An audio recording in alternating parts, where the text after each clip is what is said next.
বাড়ির লোকের আবদার হয়েছে, অনেক দিন হেলদি খাবার খেয়েছি, সাদামাটা খাবার আর খেতে ইচ্ছা করছে না।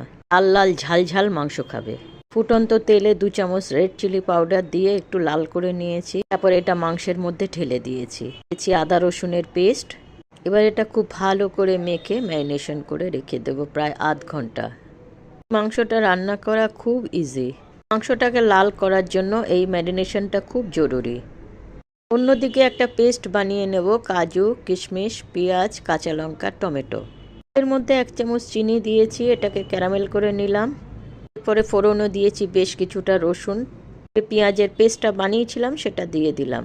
কিছুক্ষণ নাড়াচাড়া করে এখন দিয়ে দিলাম হলুদ, ধনের গুঁড়ো, জিরের গুঁড়ো, পরিমাণ মতো নুন কিন্তু আমি ম্যারিনেশনের সময় দিইনি।